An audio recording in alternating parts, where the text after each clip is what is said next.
de la vie dans la divine volonté par Thomas Fahy, traduit de l'anglais par Jean-Claude Lemise. Texte se trouvant dans la brochure Vivre et prier dans le royaume de la divine volonté avec Luisa Picaretta. Ce texte commence par quelques définitions pour mieux comprendre le sujet. 1. Fusionner, comme dans se fondre dans la divine volonté. Se dissoudre l'un dans l'autre, se mélanger, s'unir, se confondre. Note, lorsque nous fusionnons nos volontés dans la divine volonté, nos volontés deviennent unies, s'étendent et se diffusent dans la divine volonté tout entière. 2. Un acte, comme accomplir ces actes dans la divine volonté. Tout acte humain, qu'il soit religieux, spirituel, pieux, naturel, mental, physique, vocal, etc. Note, un acte accompli dans la divine volonté peut être n'importe quel acte que nous pourrions faire et qui n'est pas moralement mauvais. Il n'a pas à être religieux ou spirituel. Jésus dit à Luisa que s'il devait dépendre de nous pour accomplir des actes spirituels ou religieux, il n'en obtiendrait pas beaucoup. Il veut donc que nous fassions tout dans la divine volonté. 3. Acte préalable. Un acte accompli le matin et qui précède ceux qui suivront durant le reste de la journée. 4. Acte courant. Un acte dans le moment présent de la journée, également appelé acte actuel. 5. Image de Dieu. Les trois puissances de l'âme, la volonté, l'intelligence et la mémoire, forment l'image de Dieu dans une âme. 6. Ressemblance de Dieu. La capacité d'agir comme Dieu, c'est-à-dire d'une manière divine. Cela inclut posséder les traits, la beauté, la sainteté, la force, l'harmonie et l'équilibre de Dieu dans la volonté, l'intelligence et la mémoire de l'âme, de sorte que l'image de Dieu dans l'âme puisse refléter la ressemblance de Dieu. La plénitude de cette ressemblance n'advient que par la vie dans la divine volonté, comme enfant légitime de la famille divine. 7. Omniprésence. La qualité d'être partout présent en même temps. Commentaire sur l'essentiel. 1. Disposition. La disposition pour la divine volonté est essentiellement l'œuvre de Dieu et de Notre-Dame. Une disposition appropriée implique docilité, ouverture, conscience de son propre néant, simplicité et un ferme désir de faire la volonté de Dieu. 2. Nécessité d'entendre parler de la divine volonté. Jésus dit dans les évangiles que la foi vient de ce que l'on entend. Si nous n'avions jamais entendu parler de Jésus et des évangiles, il nous serait impossible de vivre la vie d'un catholique. La même chose s'applique à la vie dans la divine volonté, pour que nous puissions accomplir la prière de Jésus à son Père, que sa volonté soit faite sur terre comme au ciel. 3. Il faut réellement vouloir vivre dans la divine volonté. Jésus dit à Luisa que les âmes doivent vouloir vivre dans la divine volonté. Il n'est pas nécessaire de connaître beaucoup de choses sur le don de la divine volonté, ni d'être très saint pour vouloir et demander ce don. Il suffit de connaître certaines vérités essentielles, telles que ce don est l'accomplissement de la prière du Notre Père, il est le but et la raison de la création de l'humanité par Dieu. C'est le don le plus grand que Dieu puisse accorder. Luisa est la première à avoir reçu ce don depuis Adam et Ève et Marie. 4. Il faut croire que Dieu veut donner et va donner ce don de la divine volonté. C'est précisément ce que Jésus a dit à Luisa. Le don de la divine volonté, comme l'Eucharistie, est un grand mystère théologique qui ne pourra jamais être totalement compris. Très brièvement, c'est l'absorption, la fusion, la dispersion et l'unification de la volonté humaine dans la divine volonté de telle sorte que Dieu devient l'animateur de l'activité de l'être humain, divinisant cette activité en agissant dans la créature avec ses propres attributs et son action, mais de telle sorte que la créature participe toujours à ses actes et s'identifie à eux. Simultanément, la volonté humaine participe également à la nature divine et à ses qualités dans l'activité universelle et éternelle de Dieu. 5. Il faut s'engager sérieusement envers ce programme de vie divine. Commencez dans la foi en sachant que Dieu est bien plus désireux de nous accorder ce don que nous ne le sommes de le recevoir. Comprenez que nous avançons tous petit à petit dans la connaissance et l'application de cette vie. Comprenez qu'il existe des stades et des degrés de vie dans la divine volonté. Comprenez que tous et malgré nous, tout au moins dans les temps actuels, nous faisons en chemin des erreurs. Désirez vous élever de l'ordre humain de la vie à l'ordre divin de la vie. Désirez retourner à la vie dans le cœur de la Sainte Trinité, ce qui exige également la conscience et l'acceptation de notre propre néant. Désirez laisser Dieu satisfaire sa généreuse, prodigue et communicative nature divine d'amour, en élargissant la capacité de notre âme dans la divine volonté, afin qu'il puisse se communiquer à l'âme avec tous ses biens, ses bienfaits, ses attributs et ses perfections, et faire que l'âme participe avec lui à tout ce qu'il fait.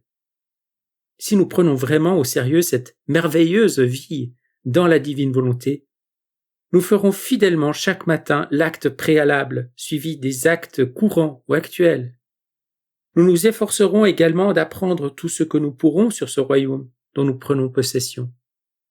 Lorsque nous aurons l'impression d'être prêts, nous commencerons à faire les rondes de la création, de la rédemption et de la sanctification. Ces rondes sont une partie intrinsèque de la vie dans la divine volonté, passer le stade de commençant dans cette vie nouvelle. Les rondes peuvent être longues ou courtes selon le temps dont nous disposons.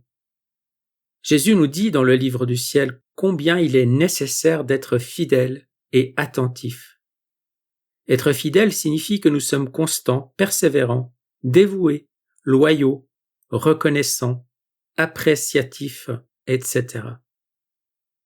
Être attentif veut dire que nous sommes conscients de ces sublimes vérités, que nous les méditons, en nous gardant des distractions et des conversations inutiles, et en cultivant un désir croissant de mettre ces vérités continuellement en pratique, mais sans nous décourager s'il nous arrive de faillir.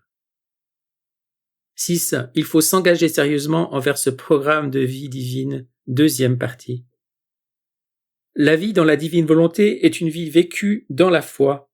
Elle commence lorsque nous le demandons sincèrement. Jésus nous prête alors ce don de sa volonté. L'intention de Jésus est de nous accorder ce don de façon permanente, et non plus comme un prêt. Lorsqu'il verra que nous sommes si absorbés dans la divine volonté, que nous préférerions mourir plutôt que de faire notre propre volonté. Entre-temps, nous pouvons faire nos actes et nos rondes dans la divine volonté avec un désir croissant et attentif de vivre continuellement dans la divine volonté.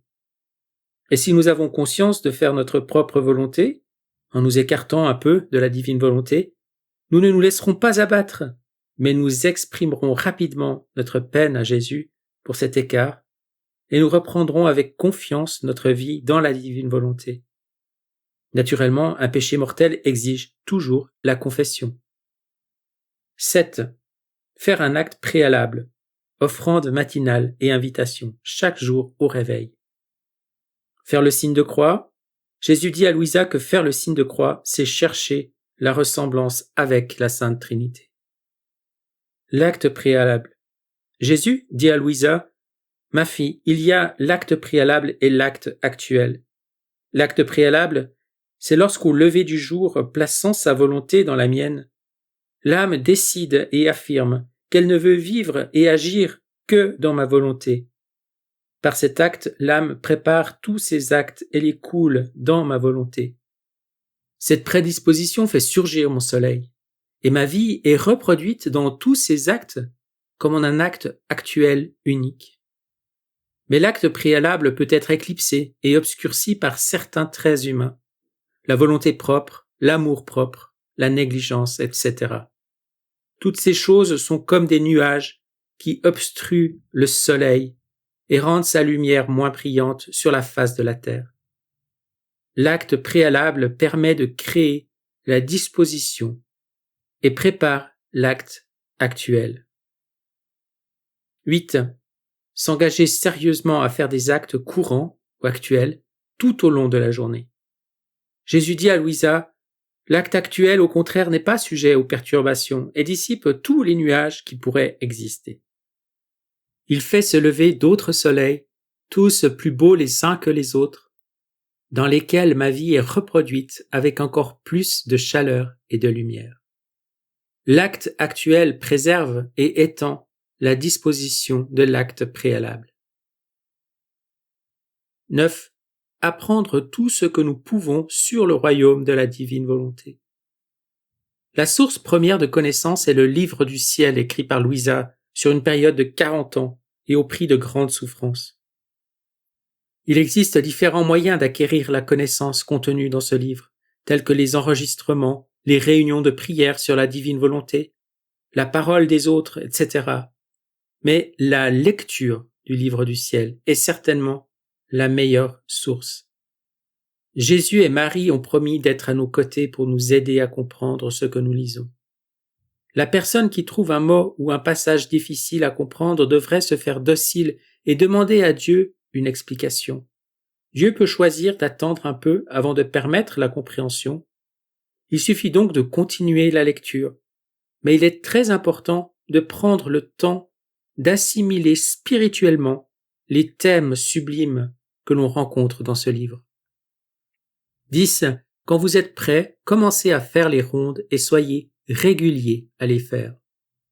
Après avoir acquis une connaissance suffisante des différents concepts, vérités, pratiques de base et de l'objectif du don de la divine volonté, l'âme devrait commencer à prendre l'habitude de faire les rondes de création, de rédemption et de sanctification.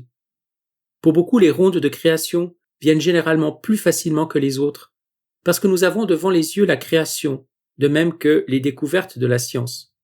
Jésus dit à Louisa que c'était pour lui la même chose si elle faisait les rondes de création ou de rédemption.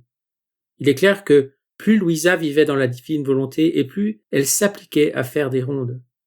Après tant d'années à faire des rondes au cours desquelles Louisa entrait en chaque chose créée pour que sa voix puisse prononcer les paroles d'amour, de gloire, d'adoration, de louange et de gratitude envers le Créateur, elle commença également à commander aux choses créées de se joindre à ses propres prières et à demander la venue du royaume.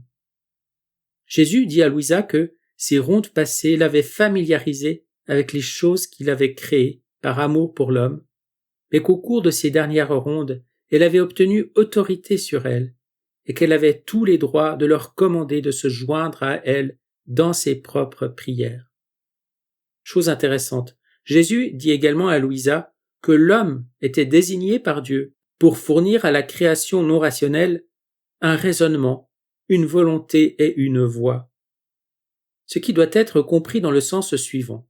L'homme devait répandre son âme en Dieu, être présent avec Dieu dans toute la création, faisant avec Dieu ce que Dieu fait, et utiliser sa propre âme pour fournir aux choses créées le raisonnement, la volonté et la voix de sa propre âme. La divine volonté renferme tout et elle est présente en toutes choses. Lorsque l'âme veut faire les rondes de création, elle forme l'intention de fusionner sa volonté dans la divine volonté. Comme la divine volonté est partout, l'âme se diffuse partout dans l'unité de la divine volonté, et elle est présente avec la divine volonté dans toutes les choses créées. L'âme fait avec Dieu ce que Dieu fait, et elle remplit son rôle de domination dans les choses créées, en fournissant à ces choses créées le raisonnement, la volonté et la voix de cette âme, prononçant les paroles de gloire, de louange, d'amour, d'adoration et de gratitude envers Dieu. L'âme peut aussi commander aux choses créées de prier avec elles les propres prières de l'âme, comme le rosaire, etc. Rappelez-vous que pour faire nos rondes dans la divine volonté, nous devons avoir l'intention de fusionner nos volontés dans la divine volonté. Cet acte de fusion diffuse nos volontés, qui sont esprits, dans toute la création, agissant avec Dieu en tout ce qu'il fait. Ce mode d'omniprésence nous permet de prêter notre raisonnement, notre volonté et notre voix à toutes les choses créées, de sorte qu'elles puissent rendre gloire à Dieu et lui témoigner amour, louange, adoration et gratitude. Par conséquent, faire les rondes n'est pas simplement une méditation ou une glorification passive de Dieu par les choses créées, mais une forme très active de glorification décrétée par la volonté de Dieu, et que les choses recréées sont en droit d'attendre les enfants de la divine volonté. Car, comme le dit saint Paul dans l'Épître aux Romains, la création en attente aspire à la révélation des fils de Dieu. C'est dans l'espérance d'être elle aussi libérée de la servitude de la corruption pour entrer dans la liberté de la gloire des enfants de Dieu. Ce principe de fusion et de diffusion de nos volontés s'applique également aux rondes de rédemption et de sanctification. Dans l'Épître aux Philippiens, chapitre 2, verset 13, Dieu est là qui opère en vous à la fois le vouloir et l'opération même. Dans ce graphique, les cercles représentent des pignons, comme dans le train d'engrenage d'une machine. Le grand cercle représente le pignon principal qui entraîne tous les autres. Dans ce diagramme, la divine volonté est représentée comme le pignon central d'une machine. Ce pignon principal, la divine volonté, est le moteur premier de tous les autres engrenages.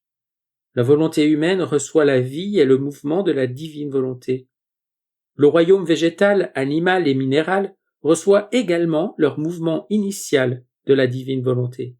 Le maïs pousse ainsi dans les champs à chaque instant en raison du mouvement premier de la divine volonté. Les cerfs courent dans la forêt en raison du mouvement premier de la divine volonté. Et les étoiles brillent dans le ciel en raison du mouvement premier de la divine volonté. Cependant, la raison humaine est un agent moralement libre. Ses propres actes peuvent être bons ou mauvais. Néanmoins, la divine volonté demeure dans chaque cas le mouvement premier. Si la volonté humaine choisit d'offenser Dieu, elle devient alors une voleuse qui vole Dieu pour l'offenser. Imaginez, voler Dieu qui vous a créé, qui vous garde et qui vous aime à chaque instant et vous donne le mouvement premier en tout ce que vous choisissez de faire. Lorsque nous nous fusionnons dans la divine volonté et que la volonté humaine est enclose dans la divine volonté, l'acte n'est plus simplement bon, mais divin. Il embrasse toute l'éternité, se multiplie à l'infini, contient la vie de la Sainte Trinité, est adoré par les anges, crée des cieux dorés où la divinité se promène, surpasse tous les actes combinés de toutes les créatures qui n'ont pas été accomplis dans la divine volonté. Quiconque agit dans la divine volonté se meut dans l'acte premier de Dieu et est présent et agit dans le mouvement de toutes les créatures. Jésus dit à Louisa, « Ma fille bien-aimée, j'aime tant ces actes accomplis dans ma divine volonté que dès que l'âme entre dans ma volonté pour agir, ma lumière l'entoure et je me hâte d'assurer que mon acte et celui de l'âme soient un. Étant donné que je suis le premier moteur de toute création, sans moi comme premier moteur, toutes les choses créées seraient paralysées, impuissantes et incapables de faire le moindre mouvement. La vie, c'est le mouvement. Sans lui, tout est mort.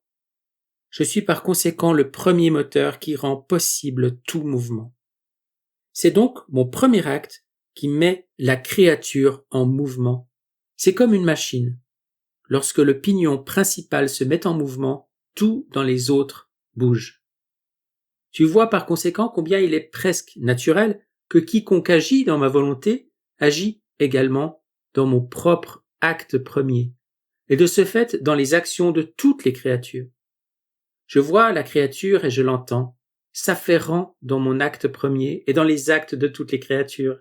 Elle me donne un acte divin pour chaque acte mauvais que les autres accomplissent. Elle peut faire cela précisément parce qu'elle a agi dans mon acte premier. C'est un extrait du tome 15. Rappel de quelques éléments essentiels pour la vie dans la divine volonté. J'ai eu l'occasion d'étudier avec soin les premiers volumes du Livre du ciel et j'ai été stupéfait par la puissance des enseignements que Jésus donnait à Louisa en vue d'établir un fondement solide pour la vie dans la divine volonté. Sans cette base solide, je crains que la manière dont nous essayons de suivre les voies les plus sublimes de la divine volonté ne produira pas les effets désirés. Et nous nous faisons peut-être illusion en croyant voguer continuellement dans les hauteurs de la divine volonté, alors qu'en réalité, nous sommes en train de trébucher et de souvent nous en éloigner. Voici dans mes propres mots quelques éléments essentiels d'un fondement solide pour la vie dans la divine volonté. Le passeport demandé pour entrer dans la béatitude exige les signatures de la résignation, de l'humilité et de l'obéissance. Mais c'est une obéissance qui donne de la stabilité à la résignation et à l'humilité. Avec ces 3 signatures, on peut parvenir à la béatitude même ici sur cette terre, mais sans ces signatures, l'âme ne pourra entrer dans le royaume du ciel. Cette âme infortunée aura fait un Dieu de sa propre volonté. C'est uniquement avec l'obéissance que l'âme peut parvenir à la paix véritable. Sans obéissance, la paix apparente est une fausse paix. L'amour de soi peut coexister avec les autres vertus, mais jamais avec l'obéissance. Parce que Louisa était quelquefois soumise à une aussi rigoureuse obéissance, elle parlait parfois d'une obéissance vêtue comme un terrible guerrier. Mais Jésus lui dit que le nom de ce guerrier était victoire, parce que toutes les victoires appartiennent à l'âme obéissante. Jésus dit un jour à Louisa que l'obéissance est la quintessence de l'amour, ajoutant que cet amour détruit le moi et permet de vivre à nouveau en Dieu sans rien tolérer d'humain, de désordre dans l'âme. La résignation change d'amer en doux ce qui cause du déplaisir à l'âme. Une âme résignée demeure en repos et notre Seigneur peut se reposer paisiblement dans cette âme. Mais le repos en Dieu exige également le silence intérieur, ce qui signifie imposer le silence à nos passions ainsi qu'à ses désirs, inclinations et affections qui ne font pas appel à Dieu. Pour parvenir à ce silence, l'âme doit réellement s'anéantir dans le rien qu'elle était avant que Dieu ne la crée et se retrouve ensuite à nouveau en Dieu. L'humilité procure à l'âme la clé qui lui ouvre la porte du ciel et sans laquelle personne ne peut entrer. Il est donc opportun de prendre bien soin de cette clé. L'humilité fait sourire Dieu et le ciel tout entier et pleurer l'enfer. La connaissance de soi nous donne la force d'âme qui nous fait ignorer à la fois la louange et le blâme des autres créatures. Lorsque l'âme manque d'estime pour les autres, c'est le signe qu'elle manque d'humilité véritable et de douceur. Un esprit d'humilité et de douceur respecte tout le monde et dispose l'âme à donner une interprétation positive aux pensées et aux actions des autres. Jésus aime à se communiquer aux âmes humbles et simples, et la raison en est que ces âmes, même pauvres et ignorantes, ont confiance en ses grâces et les prennent à cœur. Ceux qui ont suivi Jésus au temps de la rédemption étaient des hommes ignorants et simples, et c'est à cause de leur humilité et de leur simplicité qu'ils étaient prêts à se sacrifier davantage pour Jésus. Jésus dit à Louisa qu'il ne fait aucune concession de grâce si ce n'est dans l'humilité de l'esprit, et qu'il ne reçoit aucune demande sans la signature et le parfum de l'humilité. Il presse les âmes de détruire les germes de l'amour-propre et du désir des honneurs en s'efforçant d'aimer à être méprisé, humilié et abaissé. Un jour de février de l'année 1900, Louisa était hors de son corps et voyageait avec Jésus, qui lui montrait ce que différentes personnes étaient en train de faire et de préparer. En voyant tout cela, elle dit « Ah oui, il semble bien que ce siècle, le XXe siècle, sera reconnu pour son orgueil. » Jésus dit à Louisa que l'humilité la plus parfaite et la plus sublime s'acquiert en cessant de raisonner et de discuter pour connaître le pourquoi et le comment des choses et en se fondant dans notre néant. En faisant cela, l'âme se verra fondue en Dieu, ce qui conduit la relation de l'âme avec Dieu à l'union la plus intime et à l'amour le plus parfait. En abandonnant son propre raisonnement, l'âme acquiert le raisonnement divin. Le fruit très merveilleux qui en résulte est que l'âme abandonne toute pensée sur elle-même et qu'elle est indifférente au fait d'être exposée au froid ou à la chaleur, ou que les choses qui lui arrivent soient bonnes ou mauvaises. Son langage devient tout céleste et divin. Cette humilité revêt l'âme d'un vêtement de protection telle qu'elle demeure dans la paix la plus profonde, ce qui plaît grandement à Jésus et lui rend cette âme très chère. Tout cela amène l'âme à ne plus se reconnaître en elle-même, mais seulement en Jésus. Ayant cessé de se reconnaître et de se souvenir d'elle-même, l'âme en vient à ne plus reconnaître que Jésus seul. Poursuivant dans cette voie, l'âme en vient au point où elle cesse de penser avec son propre esprit, mais pense avec celui de Jésus, de regarder avec ses propres yeux, mais regarde avec les yeux de Jésus, et ainsi de suite, lorsqu'elle parle, travaille, marche, etc. Et jusqu'au battement de son cœur. Pour accomplir tout cela, l'âme doit revenir à son origine, Dieu, et se conformer entièrement à lui. La charité. L'amour n'est pas un attribut de Dieu, il est la nature même de Dieu. Ceux qui aiment vraiment Dieu ne périront jamais. Jésus dit à Louisa que l'amour parfait devrait être triple, et ces conditions d'amour n'existent qu'en lui. La première de ces conditions est son amour pour nous comme créateur, rédempteur et amant. La deuxième condition concerne son amour pour nous dans son omnipotence, qui nous a créés, ainsi que toutes les choses créées pour l'amour de nous. Il faut inclure dans cette seconde condition de l'amour parfait son amour pour nous comme étant à son image et son amour pour nous dans notre unicité. Le troisième aspect de son amour parfait est son amour pour nous depuis l'éternité et pour toute éternité. Jésus dit ensuite à Louisa que cet amour extériorisé n'était qu'un simple souffle en comparaison de l'amour qui est contenu en lui. Jésus veut, pour notre part, que nous lui retournions ce triple amour, en l'aimant comme Dieu, en qui nous avons l'obligation de centrer tout notre être, sans que rien ne sorte de nous qui ne soit de l'amour pour lui, en l'aimant pour lui-même, pour tous et en tous. Jésus dit à Louisa que la véritable vertu de charité donne vie et splendeur à toutes les autres vertus, et que sans amour, ces autres vertus sont mortes, n'attirent pas son regard, et n'ont aucun pouvoir sur son cœur. Il dit à Louisa de laisser l'amour inspirer les moindres de ses travaux, et qu'il soit accompli en lui, avec lui et pour lui.